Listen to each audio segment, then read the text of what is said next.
What's up, guys? Welcome back to the WCS Canada event. We are over here casting Ro8 Drewbie against Attero. It will be a PvT starting map. Excuse me, Tal'Darim Altar, as we already know. I'm just going to ask the players. Good luck, have fun, go. As you can see, Frodan is not joining me just yet. He's actually eating. It's so hard to find room just to eat and do our daily needs, but he's going to be joining us in the cast a little bit later on. I'm going to be bringing you all the action right now. Ro8 Drewbie versus Attero. I'm going to go strictly analysis mode into this, and we're going to go to town. We are going to go to town, so let's go ahead and get into the game. As I said, starting map is Tal'Darim Altar. It is 0-0 with these two players. Ro8 Drewbie starting as the pink Terran on the bottom right-hand side of Tal'Darim Altar. Bottom left-hand side, we have the Aquamarine Protoss starting as the, as Attero. Gosh. Okay, so let's go into a little bit of strategy in TVP on this map. See, the big problem is the fact that there is no ramp that goes up into the natural and that goes up into the main. There's a lot of one-base plays that actually work out really, really well for actually Protoss. Terran, if they take an expansion, 4-gate is actually really strong in this map. There's ways you can pile on over here. That's about it, but those are the two main things that are actually really hard to defend. On top of that, you also have blink play that can be very, very difficult to deal with. All you need is like a Stalker comes over here, blinks here, and then all of the rest of your Stalkers blink over. You just go around and then attack into the natural main ramp. That's something to take note of. Another thing that's really tough is the fact that this is a very wide area, so it actually gives the ability for any amount of 6-gate pressure to be put on. Now the trick is, it's like, how does Drewbie actually start this up? How does he actually go to a place where he's safe against all types of builds? And the main way that we've seen in the past is actually Reaper Expand, and Reaper Expand actually enables you to see everything that's going on. Is it an initial 2-gas in the early game stages, or is he going just 1-gate expansion? And from there you get a very quick stim, and stim Marines inside bunkers, stim Marauders inside bunkers are very effective in this early game stage. So that's a nice way, but it actually detracts a little bit from your minerals, from the overall development of your army, from the overall development of just your tech, and you end up getting your medevacs maybe 30 seconds, 60 seconds later, depending on different reads that you will make. That's definitely a big problem that goes into going for a Reaper Expand, and potentially if Protoss goes for just standard play and you don't make the right calls, then you could be just taking the 32 1-minute second deficit. That's pretty dramatic, actually.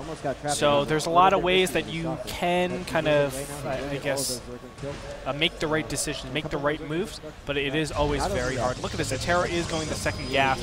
And what do we see from Drewbie? He's not going for the Reaper Expand. So he is in a point where it's a very tough way. It's a very tough way to actually progress on. It's very tough to actually make the right decisions from here and defend accurately.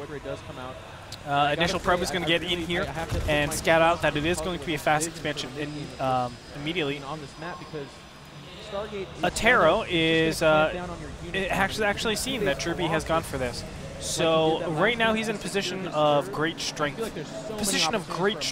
Unfortunately, he's only put 2 on this, so he's actually going for an expansion. Still a lot of capabilities for him. He's looking to do some light pressure, or he has to do some light pressure, and behind this, he's obviously expanding. That'll be kind of beneficial, but he might be losing the timings because you do not want 3 barracks to be really materializing in a ton of units. That's where you run into a ton of troubles, because there's a specific timing right before stim combat shields really finishes where you can just take advantage of Marines and Marauders. That's when they're very, very weak and they really cannot do a lot.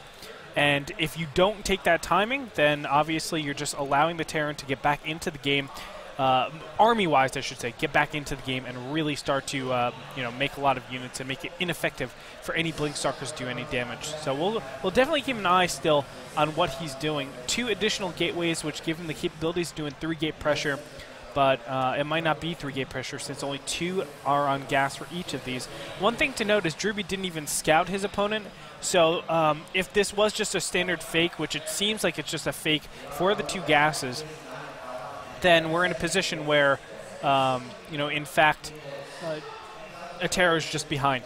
you know, because he wasn't able to sell that he's gone 2 gases. All that Drewbie knows, or he's probably assuming, is that it's in fact just a regular fast expansion. That's normally what Terrans do if they don't see any initial pressure in this beginning stage. I popped back in to let you know the stream up for regular. Oh, sorry guys. Oops. Sorry, I was watching it in between games. My bad. Okay. I apologize for No problem. I do want to mention one thing really quick. I agree with the progression that Drewbie is taking. A lot of people actually prefer the medevacs really, really fast. Yeah. Getting tech labs and reactors on your barracks immediately on Tal'Darim Altar is really important. And the reason why is because there's openness. There's a ton of openness. Medevacs can do damage, and if you get them really, really fast, yes, they're awesome. But it's the fact that you can hold off a lot of pushes in this early game stage with just Marines and Marauders. And from here, you can be taking a very quick 3rd command center. You can still be getting double upgrades. You can be getting factory starport. The range in which you can go after this is quite extreme, and you're safe against everything. So I really like that opening personally. Yeah, and I think from there, though, ooh, look at this, a very early Ghost Academy from Drewbie. And of course, what did Drewbie really scout of his opponent? Nothing. I guess he's playing based off what he thinks Attero's styles tend to be, but this early of a Ghost Academy before a scan, which finally popped into the main base, and he sees a Robo. Wow, that's a very interesting choice to build from here. By the way, he is so happy to see that robotics facility down there. Oh, wait, he didn't actually know that it just came up, but if he did know that, he's like, oh my god, this is beautiful. There's no way you can have Colossus by the time my ghosts are out and about. He's just going to make the ghost flat out, not choosing to go Mobius Reactor, knowing that the time it takes to go from his base to his opponent's base is enough time for him to obviously get everything. Stim is almost finished, and he might run into a ton of sentries over here. Oh my gosh, Attero might be in a really bad position, but a ton of units actually clump up with him, so these Zealots actually help out so much. My goodness, I thought Attero was in a terrible position, but those Zealots came at the perfect time. Well, also the Stim didn't finish as well. A huge significant amount of DPS was missed because Drewbie tried to hit at the exact window and came a little bit too early. And you know what? Attero managed to salvage everything, only lost 1 sentry. And that was a really good job by Attero to trade from that. Where does he go from here? He drops the fort. He's getting out his Colossus at this point. Now, I want to mention that these positions, Colossi pushes, are incredibly difficult. We saw even dating back to a year ago with Naniwal versus Thorzane, these similar positions where Protoss can poke back and forth nonstop is devastating to any Terran. Yeah, unfortunate for Drewbie, he actually went to the 3rd base looking for, obviously, a Nexus to be constructed over there. That gave Attero enough time to get this Colossus up. The Colossus will just join the fight at the perfect time to defend against this incoming Ghost attack. And you know, Drewbie, I don't think he can actually do anything here. He actually scans. He doesn't see the Colossus, but I'm sure. Oh, there it is. The Colossus pops out. He's just going to drop back completely. But now the transition for Drewbie is very awkward because his tech is delayed. That would have been a great Ghost push if his opponent lost all of his gateway units and just the Colossus lived. Awesome. You can actually double starport after that and just hard counter it with medevacs and Vikings. You're in a great position. From here on out, though, it's a really tough way to actually play the game because now these ghosts are kind of awkward. The key unit is going to be the Viking to isolate the Colossus directly and to do something about it. Right now, he just has to rely on a huge amount of forces and also positioning.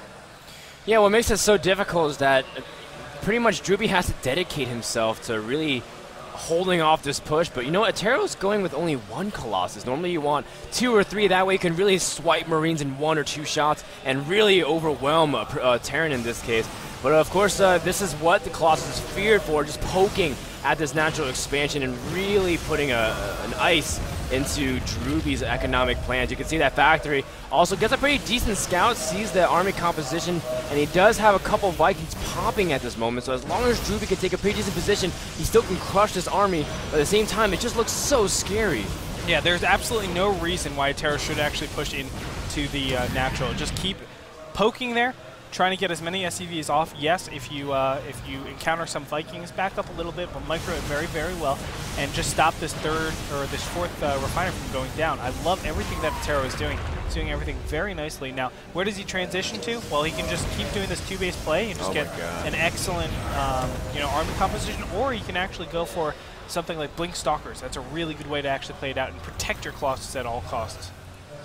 You see that Attero does back off for now, but just like you said, that poking at the natural did exactly what he wanted. He killed 8 workers. His tech is safe. He's able to get up upgrades as well, get 1-1.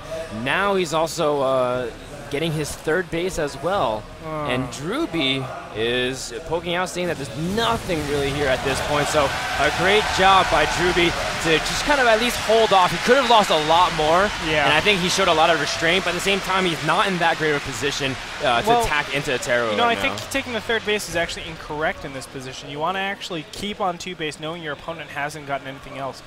And see, the fact is, the Ghosts have a ton of energy in them. And now the Vikings are out hard countering the Colossus. This is the main point where you really, really need to be careful. Like, right after your push doesn't work, yes, you've done a little bit of damage, but you need to transition into tech, not into additional economy. Because you won't materialize off of that economy for quite a long time. If there are good EMP shots off, these Vikings are just going to go to town on those Colossus, and there's nothing that Drewbie can do. One thing that Attero has going for him, look at how many medevacs are on the field. No. Every stim hurts, but then again, EMP for a stim is actually a very good trade for Terran if you can land it. Oh, Drewbie scans, he knows where he wants to hit, but the sentries are placed very nicely as well. And the Colossus is tucked very far away from that cliff ledge. Nice. Very great job by This is what you want to do, though. Just make sure your opponent is moving out of position, and now go into the natural, and then you can attack it at one really nice flank. Oh, these Colossus, they're going to get picked off. 2-shot it every single time. Very nice. Very good tactics from Drewbie. Didn't even lose a single Viking. Wow, very nice job. And you can see that Drewbie is able to whittle down those numbers. It just makes Attero's force that much less intimidating. And you can see the upgrades from Attero is not exactly that much ahead. He has 2 forges, but only 1 upgrade, a couple of EMPs pop. And Drewbie goes a massive stim, but those Zealots don't even have charge. Beautiful, and look at that. He's just going to back away. The Colossus do no damage. Now the Vikings are going to drop. Marines and Marauders are too plentiful in number. The 3rd base going to be taken out right here.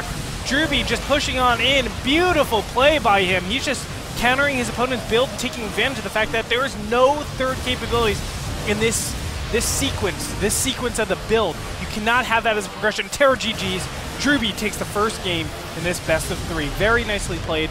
Again, I mean, it's the overall concept of, I've hard countered you, I've gone 2 starports, I'm going to kill your Colossus. So because I've lived through the Ghost and you haven't been able to do like serious blows on me, you have to go into something like High Templars, into Blink, protect your Colossus at all time. I think the best route is actually High Templars from there, or Archons.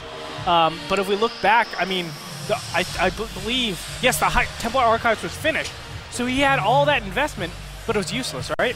If he actually went for the High Templar tech initially, all of a sudden he's in a really good stage where now you have to force field, or not force field, you have to EMP the Zealots, the Sentries, the Stalkers, and then the High Templar some more. You just don't have that much capabilities. Take advantage of the fact your opponent doesn't have any medevacs, and that High Templars, just the slightest hits, will basically decimate your opponent and reduce the amount of sims that they have. Yeah, getting the EMPs off was a really good job from Drewbie because, again, if those Ghosts didn't do anything, then the Sentries would have been on the force field, everything would have been trapped. Even if the Colossus died, there's lots of AoE to be distributed out. But I think, I stand corrected, you're absolutely right. I think taking that 3rd in those positions, upon reflection, I don't know if that's the right time, but it's the right idea, though. Like, correct. Like poking, and then you have enough like Colossus to stay safe, right? Like, what can really Terran push up against? But on those positions, if it was cross spawn diagonal, I think that's the right thing to do. You're absolutely correct. And as we've seen, it feels right. It's like, oh, I just damaged you. I'm going to back up. Yeah, I kept everything. My advantage. Yeah, exactly. And I have upgrades and everything. Yeah, and everything feels absolutely correct. It's just unfortunate, like the turn of events that had happened. With the Ghost not even putting any EMPs out, you really need to take that into consideration. But it's so minor, right? Like the smallest little tiny change could have affected the game. If he lost 1 Ghost, expanding would have been perfect, right? But yeah, there's no way for Drew because he doesn't have Medivacs. A stim would have been too costly. Oh, looks like we started the game, but Attero apparently dropped immediately. So good thing that was caught now and not later. Caught. That's what. No, just kidding. No, absolutely not. Attero doesn't absolutely hack. not. Just kidding. Attero's a really cool guy. You know, actually, he also does a little bit of casting as well. So I know he just loves really putting out live content. I remember seeing his thing, like, he was on the road to be, like, #1 GM for a while. And I don't know if he actually achieved that, but he works pretty hard. And at the same time, he doesn't get that much recognition. A lot of these Canadians don't. Same thing with someone like Drewbie, who's everyone says his crowning achievement was back at the beta, but he still plays at a pretty good level, and just shows you how he's able to even control his units really well. I was really impressed with his army control. Yeah, I mean, everything was played correct. I love Drewbie and how he played that game, actually. I think